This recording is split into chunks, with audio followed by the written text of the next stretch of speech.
You got to have the meeting, the introduction, the build up. Then you got to round out to the finale. Mm-hmm. You know, it's a love story. Mm-hmm. You got to look at your life. You went through this. I came up from out of that. I moved over here and I moved out of that. And then you find the love story in it. Mm. Rob, with the veil getting thin, they said when the veil was thin before, people would see all types of creatures that we hear about in books. I want to ask you, Rob, you ever had experiences with fairies and stuff like that? You know how we hear about All the fairies? time. So, yeah, what's your experience? Damn, you said Listen, that. You said all the goddamn. I didn't expect you to say. look, brother Rich, remember I told you before, I said in this part of the earth realm where we at now, in this reality, nobody's allowed to come in a mythical form. You remember me telling you that? Yes, you told me that plenty of times. Yes, indeed. Right. They look human because they take on a human form. The fairies, the gnomes, the water sprites, the fire sprites, they take on human bodies in the realm of the humans because we're the highest evolved creatures, closest to God walking the earth. And when they come in out of the mythical plane, that's what they call it. Because this is where all of the myths is kept alive.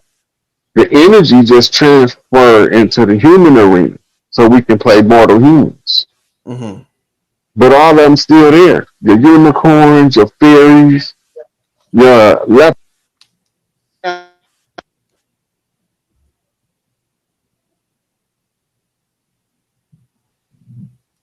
leprechauns, the Bantu peoples that was living in Ireland when the Catholic Church was murdering them all.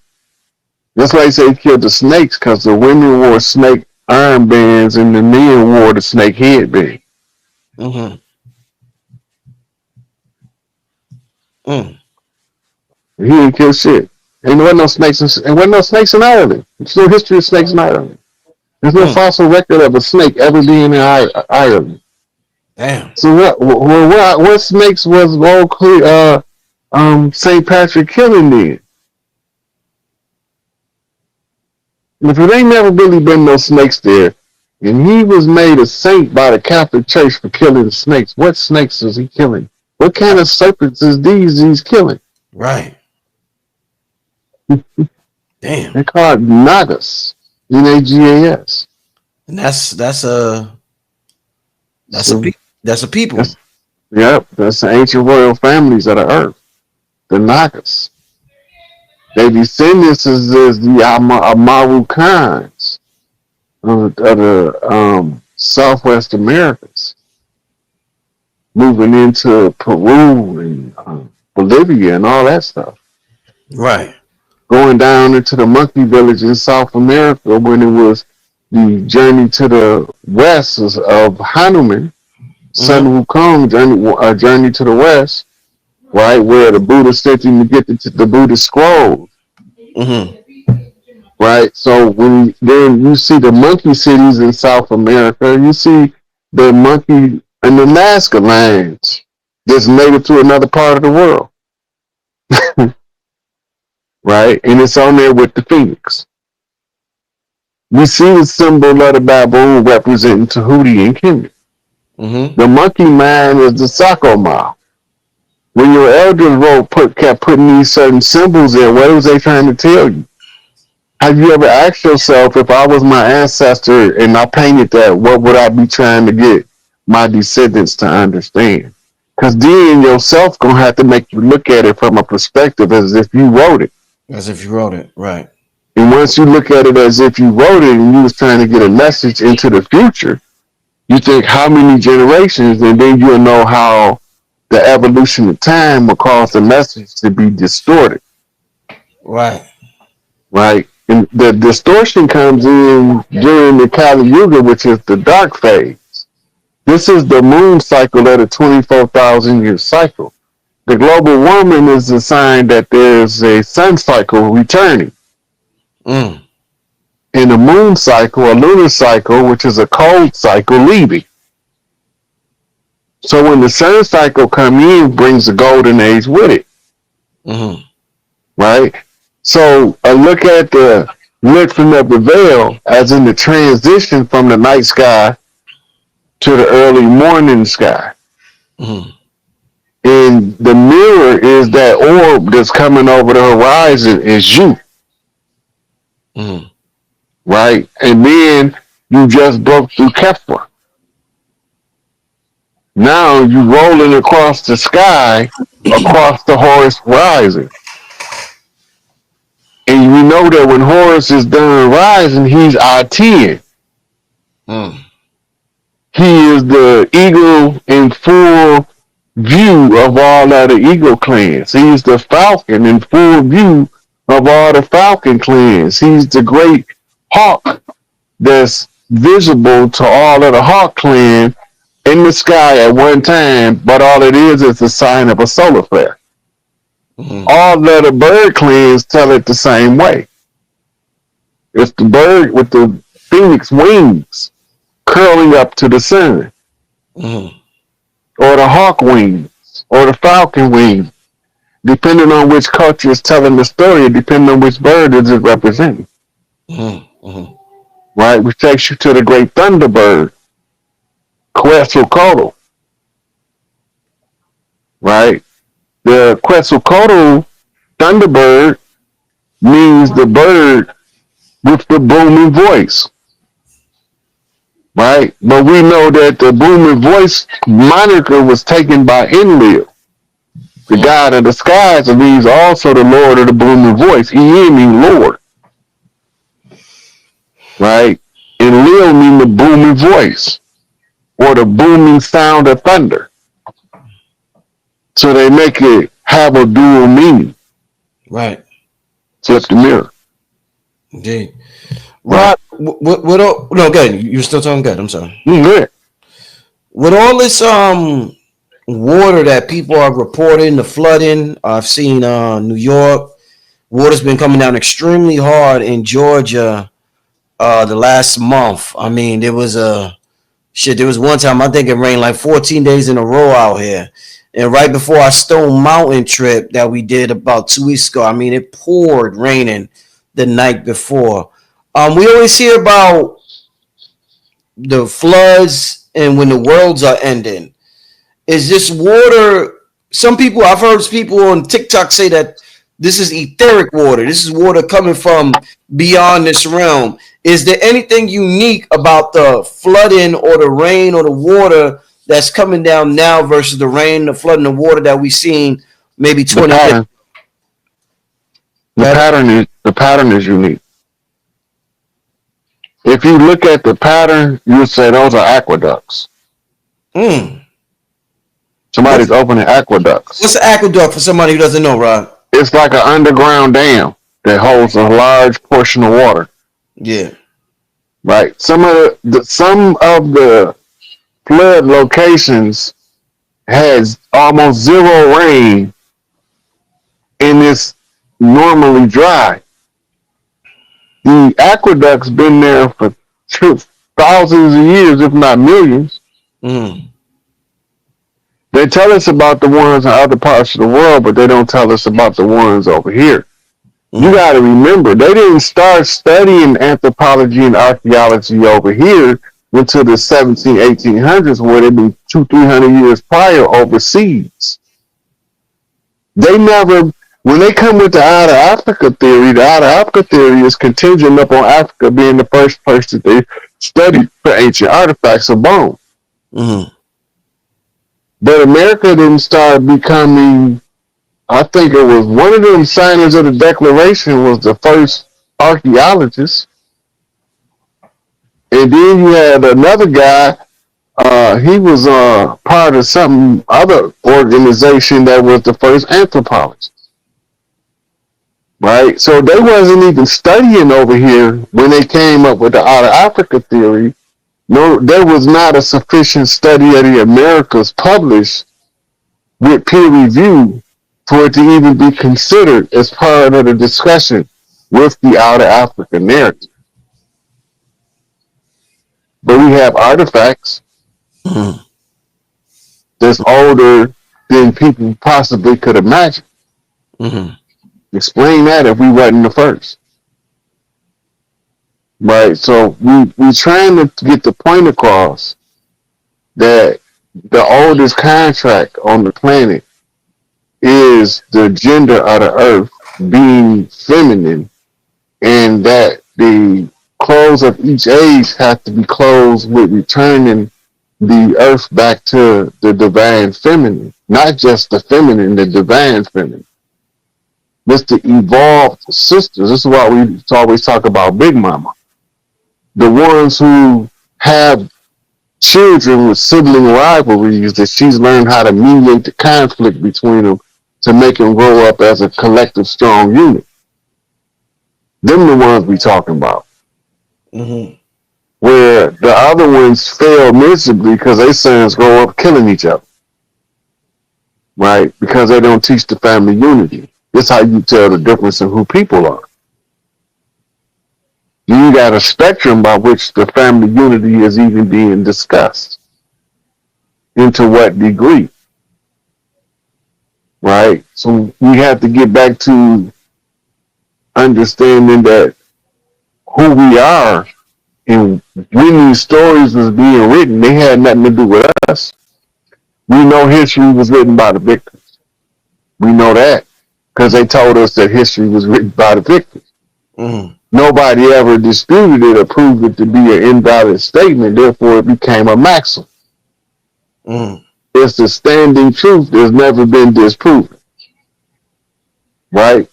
So we know that the truth is so valuable that they're going to guard it with a circle of lies because Winston Churchill told us. Mm-hmm. Head of state during World War II. Right? So what is the lie that's so valuable that they got to conceal? If you want to conceal as the victor who the rightful heirs is to a territory so you can maintain your conquest, then the secret that you want to keep is that these people own that land. Because once we overthrow, we overthrow. But as long as we can get them to believe we belong on their land, then we can get them to let us stay on their land for free. Matter of fact, we can even charge them for letting us stay on their land. Read that about. No, for real, yeah. It. Wow. Rob, we talk about, I believe, like I told you earlier, I remember watching Bobby Hemmett talk about when the Earth fell into 3D, and I believe this is around the Atlantis period, right? Was it around that period? They live through these cycles Which billions of times. These are cycles. okay, Just yeah, like how many times in the history of the world have we went through the 4 seasons? yeah, exactly, many It's times. the same thing. It's just on a different scale. Rob, when did this veil first form? This veil that I'm sure there was one time when there was no veil at all. In the ancient books, is there anybody talk about this veil formed out of nowhere and we see? No, no, no, no, no. We know exactly what the veil is. The veil is the sleep stage or the nighttime, the Kali Yuga for the god. Mhm. This one that we coming out of is artificially induced because of warfare. Mm. The stories is told as Romanus wars and as pyramid wars, but they still wars nonetheless. Technology was different, but it was advanced. So they still had bombs nonetheless. The human was inquisitive to understand the fractals of nature, so they learned how to split the atom, of course, right? And they blew up bombs. We got deserts as the aftermath to prove the ignorance of man and the destruction to Mother Earth. And it parallels with the onslaught of what we call the patriarchal agenda. The patriarchal agenda is to take the mother's right of the heritable land by force until there is no more daughters to inherit the land. You get it? Yeah. Rob, So what? the veil is just like a sleep period. Okay. And when the veil is lifted, it's like opening your eyes in the morning. Mm-hmm. Right? So we understand that the veil is a state of mind. It's a consciousness. Right. When you in the veil, you blind, deaf, and dumb. Because you walking around in the dark, not knowing who you are, not remembering who you were because you are in the dark. Right? You can use the darkness for a mirror if you become self-aware enough to do so. It help you discover who you is better. Mm-hmm. Right? But the goal is when you're under the veil, Mm-hmm. it's the same as being under a blanket with the lights on. Mm-hmm. Right? Or being in China when there's daylight in America. Mm-hmm. Right? It's dark over there, Mm-hmm. but it's daylight over here. Right. It's cycles. So the lifting of the veil is not like lifting the curtain on a theater, but you can still look at it like that if you see the world as a stage and we are just actors. Yo, Rod, I was looking at your avatar. I forgot to ask you earlier, but I'm glad I'm asking you now because there's more people here. I'm looking at your avatar with the So when you smoke the herb, when you first start getting high, um, your synapses fire erratic, so your nerves be erratic. So we always use the cigars to tone the nicotine from the cigars to balance it out.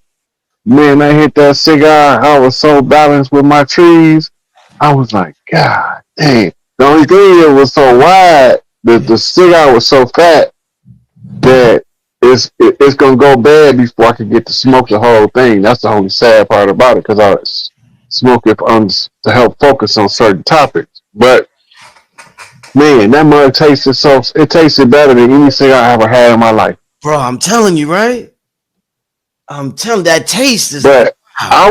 I was looking for that energy effect because we haven't had any tobacco that I've tasted since I've been sampling cigars and stuff. I haven't tasted that pure, unpoisoned tobacco flavor in a long time. Mm, Because you could taste the chemicals in all the other tobaccos. yeah, You can tell that whoever grew that like with their hands, like they was hands on, loving what they was doing, farming that tobacco.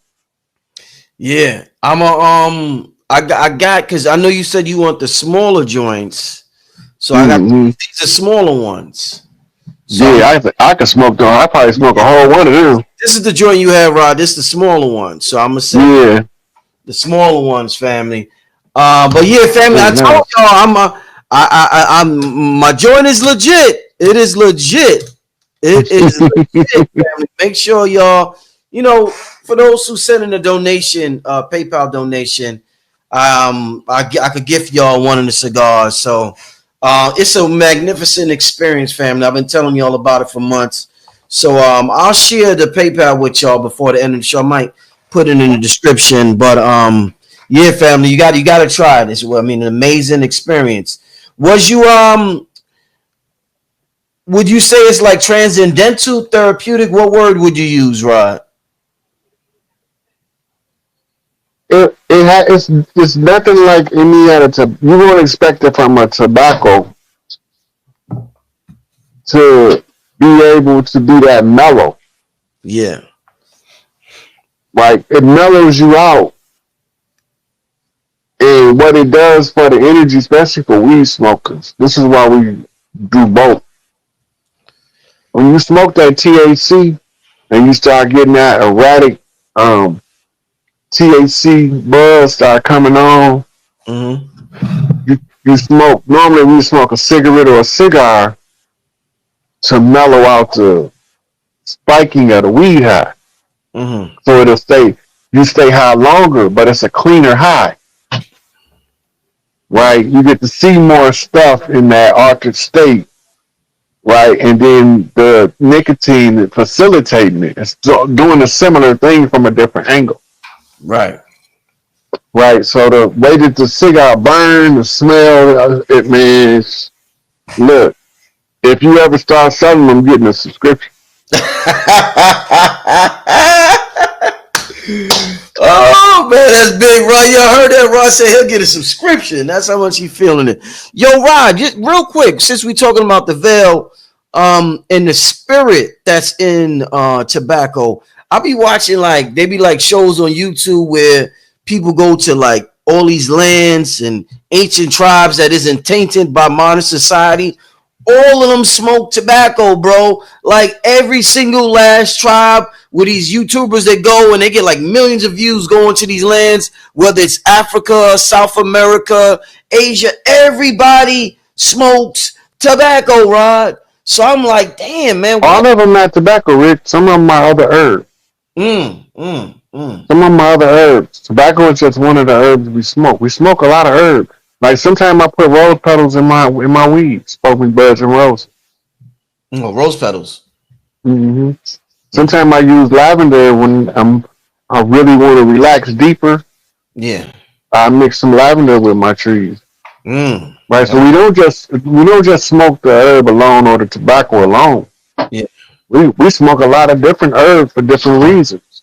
And people be forgetting that smoking was one of our first ways we had to get medicine into you internally.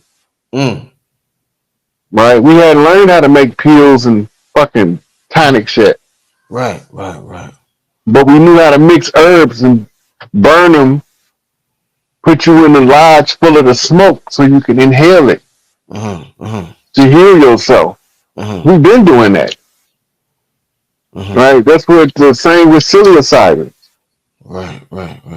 We've been using for a long time, longer than people can imagine, in order to open the mind up. In order to rent the veil individual by individual. But now we're doing it through a collective renting of the veil. Right? So all of the people are getting genetic upgrades. The genetic upgrade is coming from the solar flare. They're feeding the codes to the earth, and the earth is sending them through the people through the Schumann resonance. Right? And this is why only massive amounts of radiation can alter the DNA.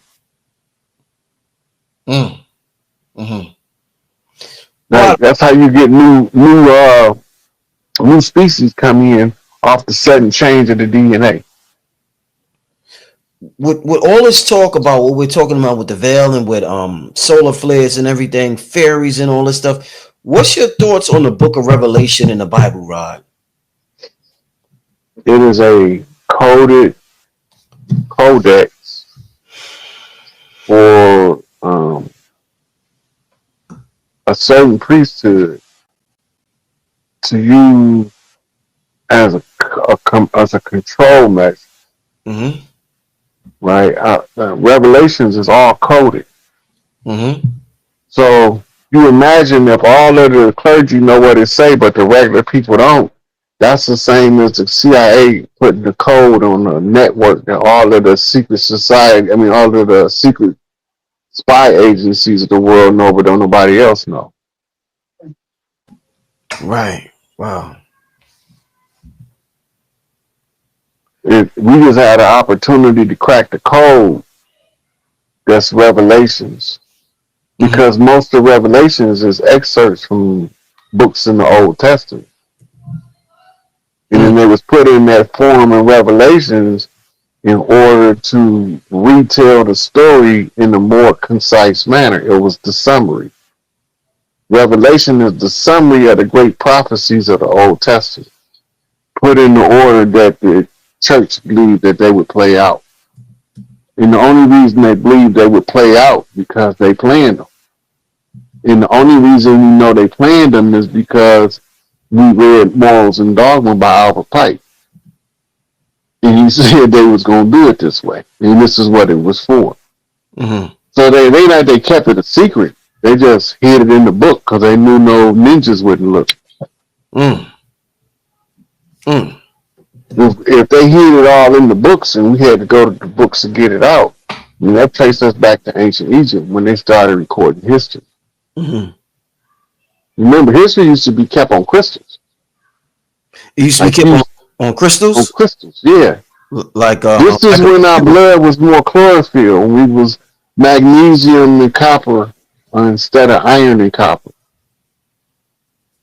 right? And so when we broadcast back then, we was able to communicate with the metal ratio to the crystals and allow us to be like we were able to use a crystal like a computer, but it was a crystal and it was more interactive. It was like an artificial intelligence, Mm-hmm. right? But when the blood was changed over to the iron and copper output, it was not habit compatible with communicating with crystals. It became compatible with communicating with stone. So Mm-hmm. we start carving with chisels then Right. to put the messages in the stone because we can't communicate with the crystals. Damn. So we went from the crystals to the stones. Right. You ever heard the term getting blown back to the Stone Ages? Yeah. What's they talking about? That's what happened. That's the veil. We got blown back to the Stone Ages. We got knocked into a state of stupidness and had to learn how to re-evolve into a high functioning civilization again. Now we here. Now there's enough of us, more of us educated in the history of the world as they tell it to us. Because if you go back 100 years, 99, 1899, 1900, 99.5% of the people or more is illiterate. Mm. Think about that. Yeah.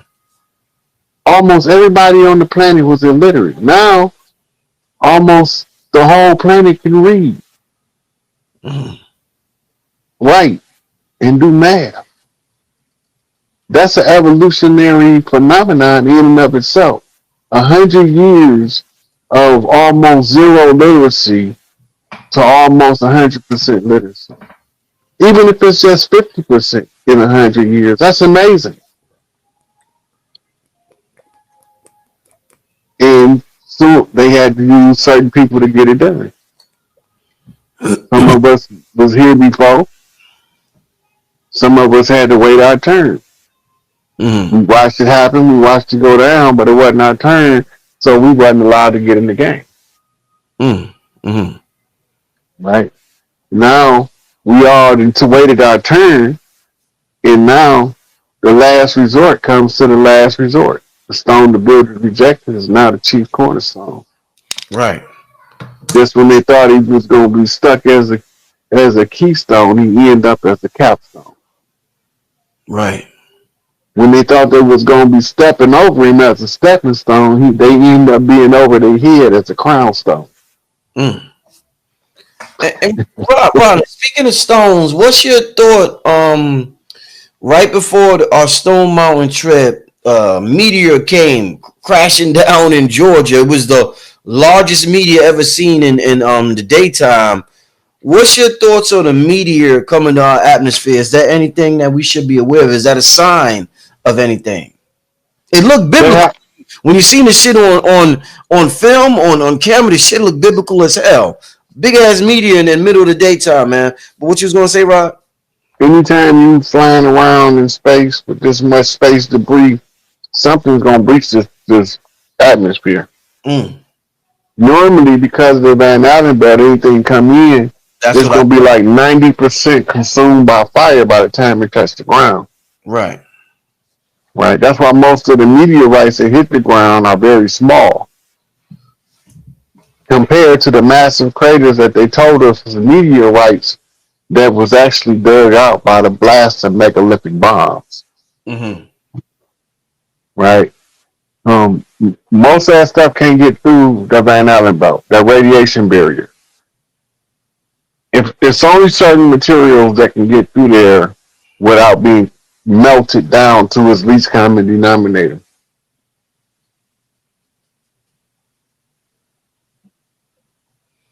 Rod, how long the Van Allen belt been in our Earth's magnetic field?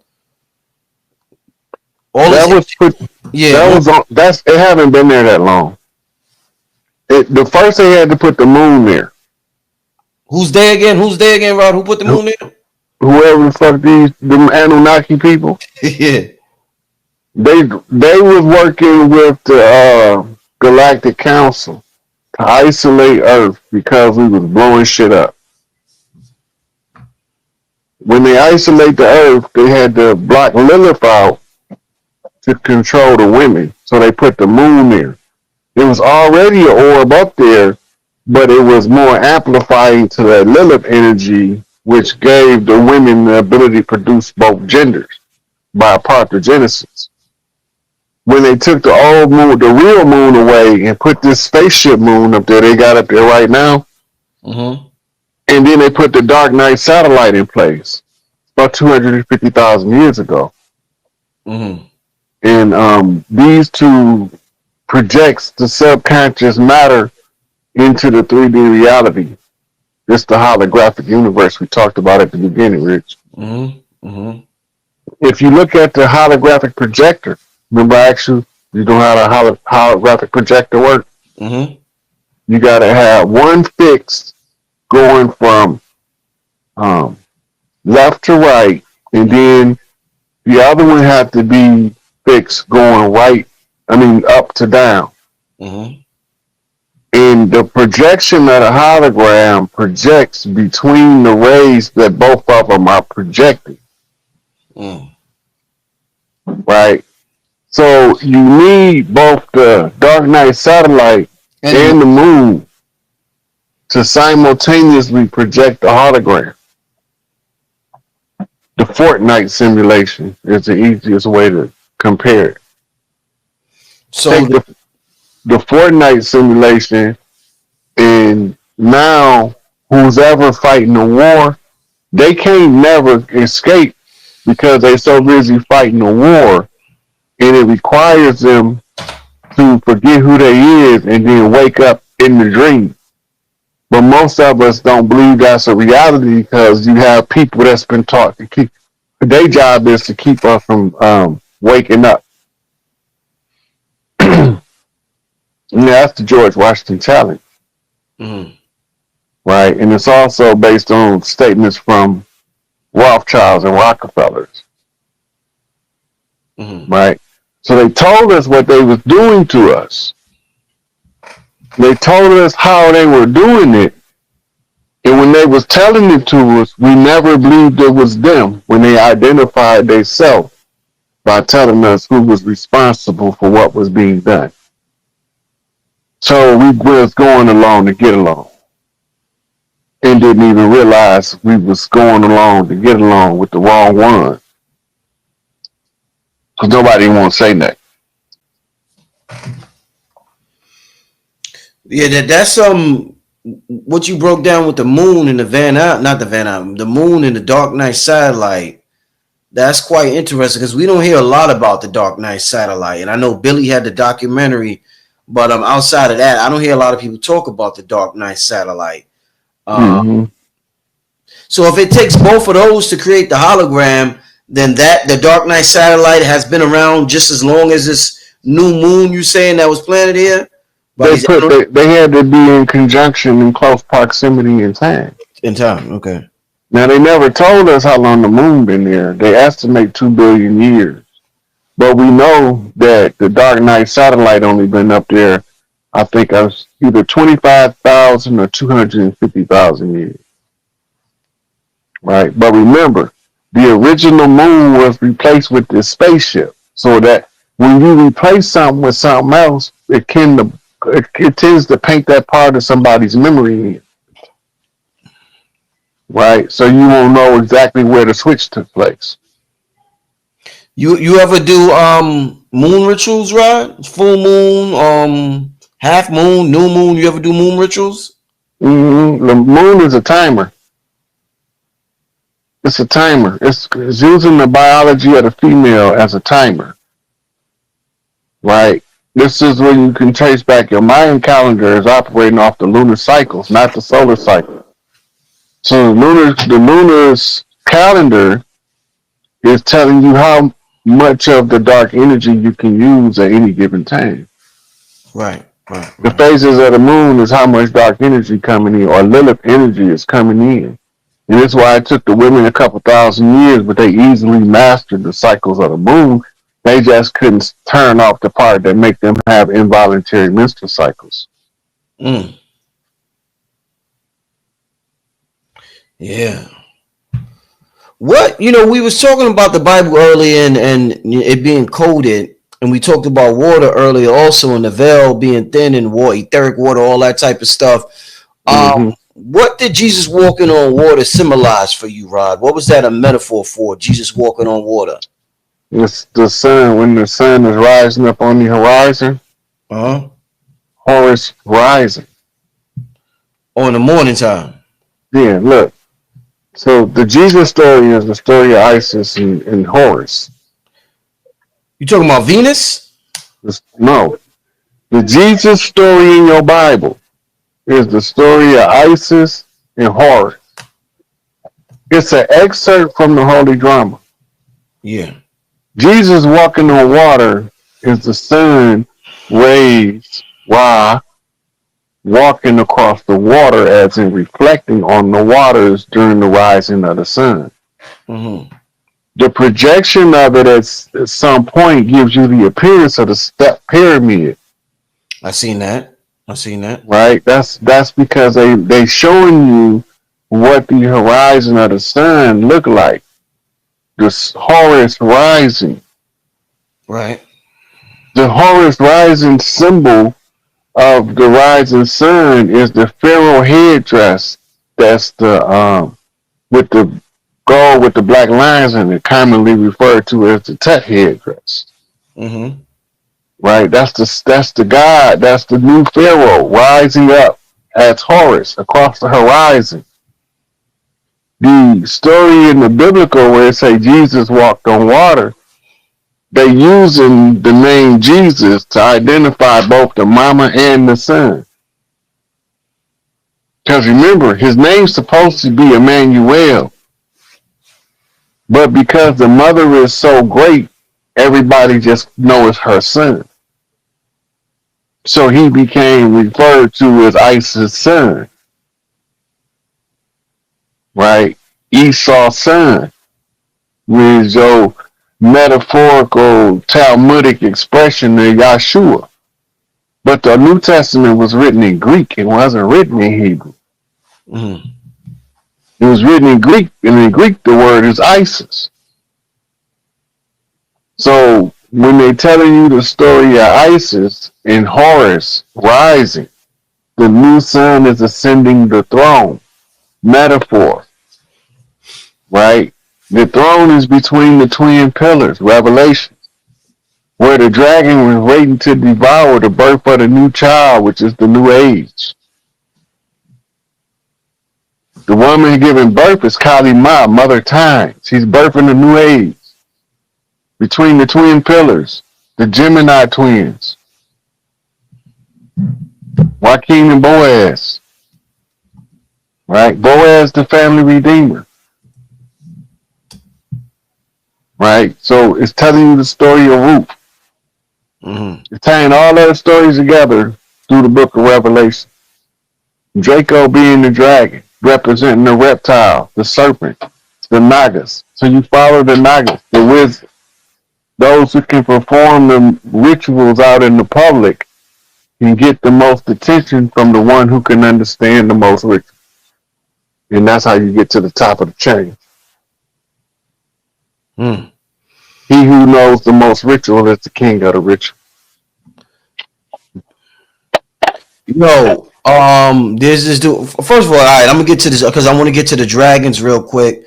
Because when you hear about the veil being thin, you always hear about the dragons. I'm gonna get to that, but I'll get to something that's similar to the whole dragon, and that is the idea of monsters. I mentioned Bobby a lot earlier.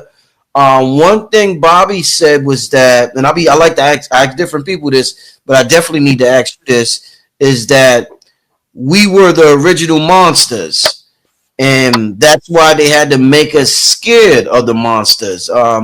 We was talking about the moon. I heard people say moon star, monster. I don't know if they got monster for Moonstar, but where did this term or this idea of monsters come from based on what is Bobby talking about when he says that?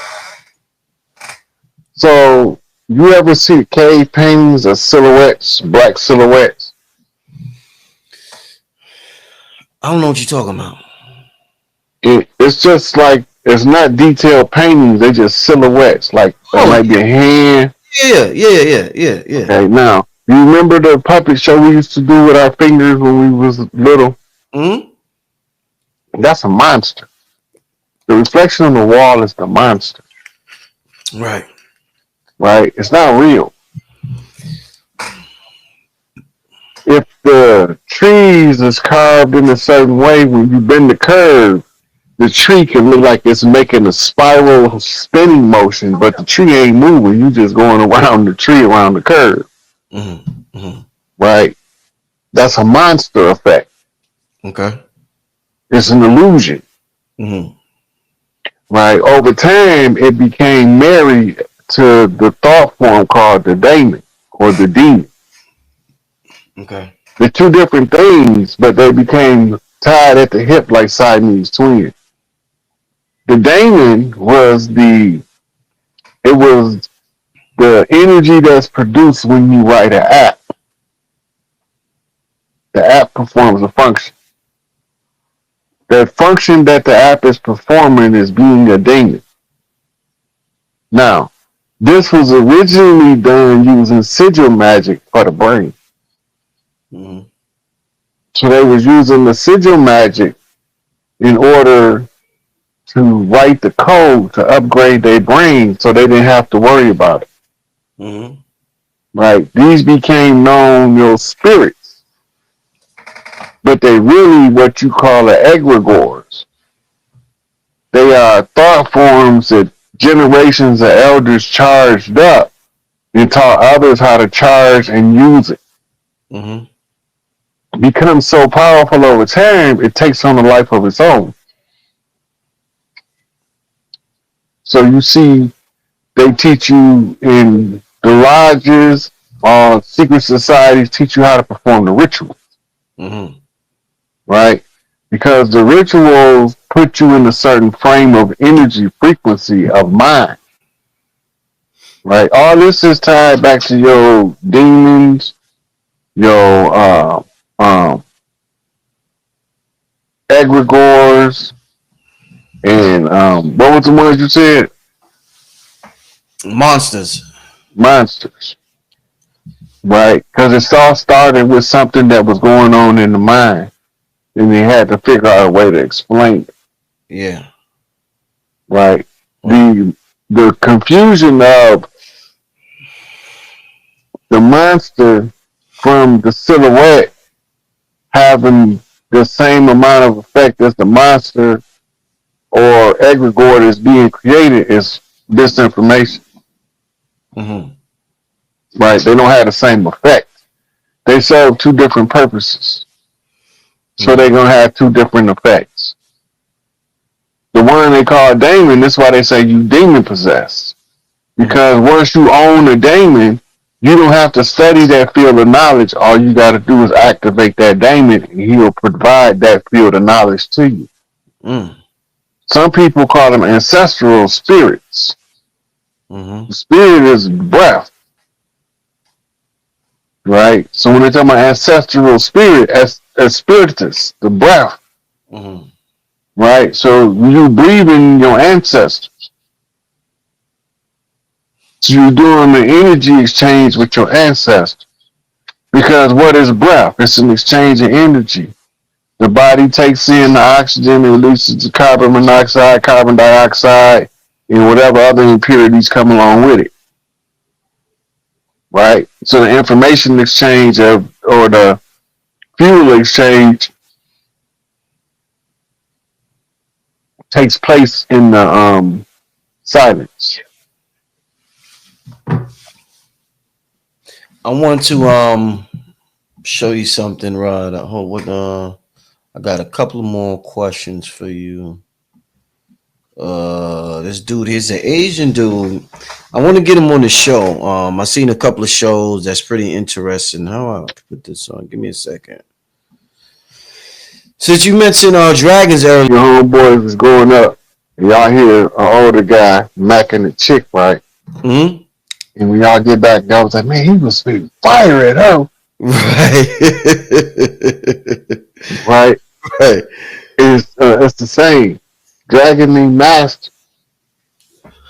Remember I told you that before? Yeah, yeah. In the ancient spirits of the masters is the dragon spirit. The Draco spirit is actually the Naga spirit. And, We talked about them earlier. yep. When they talking about the return of the Nagas, they talking about the return of the original blood. Mm. Yeah. So you saying the dragons that return is the original bloodline, the human dragons? Mm-hmm.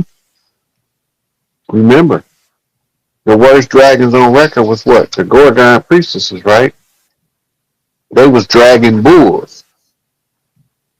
Remember? Yeah, yeah. Okay. Remember, Lilith was the dark sister, the dark mother. Mm-hmm. Remember? Mm-hmm. Okay. And she was considered as the dragon. Mm. Do you remember when she came back on the beginning of the Marvel comic?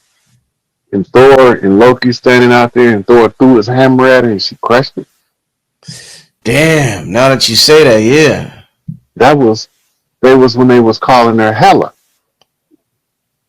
the mother of Greece. She was coming back for what was hers, wasn't she? And what she told her? Damn. And what did Thor do? Thor left Earth to go protect Asgard. He ain't trying to protect her. Think about it.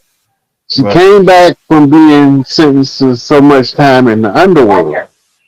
Remember what I told you the veil was? Yeah. Okay, now, while she's waking up from the slumber now, she's lifting the veil. When the veil is lifted, she comes forth as Hela. Mm-hmm. Right? But that's Lilith.